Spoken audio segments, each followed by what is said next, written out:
j'avais vu venir cet éclatement. Déjà en 2008, je pressentais cela et j'ai demandé à ce que, après le congrès de août 2008, j'ai demandé à ce qu'il y ait une commission interne, problème interne à l'UFC, analyse et approche de solutions. C'est comme ça que j'avais intitulé. Et le premier vice-président à l'époque, Patrick Lawson,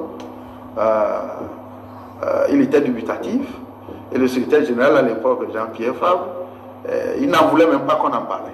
Parce qu'il savait que c'est lui la cause. C'était lui la cause des problèmes, en grande partie.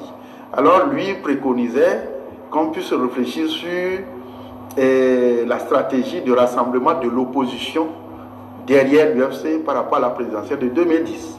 Alors j'ai dit, lorsque votre maison, votre chambre est très sale, vous voulez inviter des étrangers, alors si vous n'avez pas de pudeur, alors invitez-les. Balayons d'abord notre chambre avant d'inviter les autres à nous rejoindre. Notre maison est très sale, polluée. Alors finalement, un bon diplomate, M. Lawson Patrick, a dit, créons 2 commissions, partageons la proie en 2, une commission problème interne à l'UFC, analyse et approche de solutions telles que suggérées par Djima Auré, une autre stratégie de rassemblement autour de l'UFC, suggérée par Jean-Pierre Fabre. C'était un travail énorme que nous avions fait, avec des résultats. Je vous dis, j'ai copié des réflexions de cette commission. Et Patrick Lawson avait convoqué un séminaire particulier pour ça. Nous avions mis 3 journées de réflexion pour décortiquer le contenu de ce rapport dont j'ai été l'initiateur. Et après analyse, le jour-là, Jean-Pierre Fabre disait, ce document est trop important qu'on ne puisse pas le laisser à la possession des responsables fédéraux, parce que ça risquait de tomber dans la masse, et là, le parti devait couler. Mais comme c'est très important, il devait rendre compte au premier responsable d'alors, qui était Gilles Christ, pour que les approches de solutions préconisées par la commission soient mises en œuvre, et la sérénité devait regagner les rangs de l'UFC. Je vous dis, c'est pour ça que aujourd'hui, lorsque il monte certains de vos confrères qui ne cherchent même pas à connaître le passé de Djima Auré, on l'attaque, on l'insulte. Jean-Pierre Fabre n'accepterait jamais mener un débat face à moi, parce qu'il sait tout ce qu'il a eu comme point faible. Et les points forts aussi de ce monsieur, je les connais. Il a bossé, il a beaucoup bossé pour le parti. Mais ces limites font que l'égoïsme a pris le pas sur l'intérêt général. Conséquence, on a évolué tout directement à l'éclatement du parti en 2010. Alors, comme c'était M. Patrick Lawson, premier vice-président, lui secrétaire général, et ils avaient promis mettre en œuvre les recommandations de la commission pour éviter le chaos pour notre parti, et qui ne l'ont pas fait, à l'éclatement, j'ai dit, je ne veux pas suivre ça, monsieur, parce qu'ils ne sont pas sérieux. Et on ne peut pas, si vous conduisez un parti comme ça, où il y a eu des réflexions proposées pour régler un problème, et vous avez fait semblant de les ignorer, et nous sommes... Comme si le gouvernement aussi avait fait semblant, en mettant les recommandations de dialogue dans les tiroirs. Donc rapidement, j'ai dit, alors, comme le vrai patron était de retour, M. Gilles-Christ Olympio, je devrais m'aligner sur Gilles-Christ Olympio pour voir de quoi demain serait fait. Voilà comment est-ce que je me suis positionné derrière Gilles-Christ, ne sachant pas qu'il négociait lui aussi un accord. Ah bon? Je n'avais aucune idée là-dessus. Mais pourtant, ça a été bénéfique pour vous. Non, j'en viens. Lorsque ces premiers lieutenants l'ont poignardé à la plage, en organisant son humiliation par des jeux de pierre, le jour-là, c'était le divorce total entre le groupe des Fabre et nous d'autres. Et j'ai pris sur moi le courage, paix à son âme, Diabaté. C'est avec lui, Prime. Nous étions 2 pour aller voir Gilles-Christ dans son salon, tellement abattu, psychologiquement, pour lui dire que non, c'est pas ta fin. Parce qu'il vient d'être rejeté par les siens. Les siens. À qui il a tout donné. À qui il a tout donné. Alors, nous avions tout fait pour relever M. Olympio. Or, bien avant 2010, et les Fabre et les Patrick Lawson et Gilles Christ lui-même négociaient en coulisses un accord à Saint-Egidio, sans informer le Bureau national, les trois. Il y avait, le nom. Il y avait Patrick Lawson, le premier Jean-Pierre Fabre, le secrétaire général, et le président national, même Gilles Christ à l'époque, qui négociaient un accord avec le régime de Faure Gnassingbé. Dans le sens d'intégrer le gouvernement. Voilà, et de calmer le jeu, sans informer le Bureau national. Et donc, tout était fait prêt. C'est dans la phase d'application que le secrétaire général a voulu damer l'opinion à Gilles Christ. C'est en réalité ce qui s'est passé entre les deux, c'était un conflit d'intérêt. C'est intéressant. Moi, je ne veux pas parler. Je ne veux pas parler parce qu'on connaît assez de choses. Et donc, c'était un conflit d'intérêt dans le partage du gâteau des négociations de Saint-Egidio entre Gilles Christ et Fabre.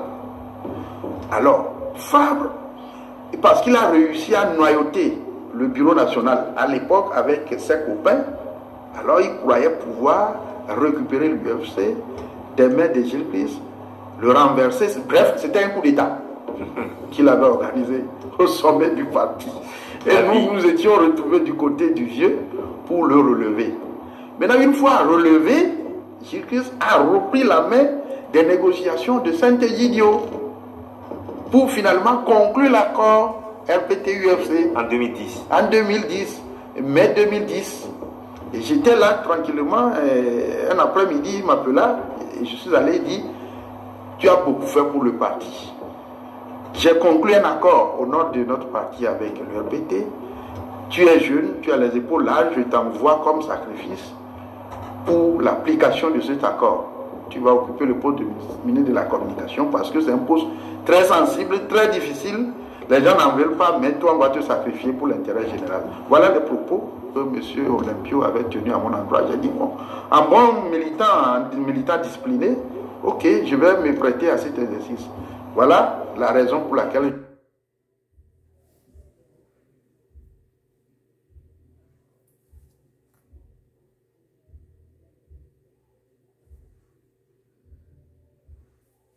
J'avais vu venir cet éclatement.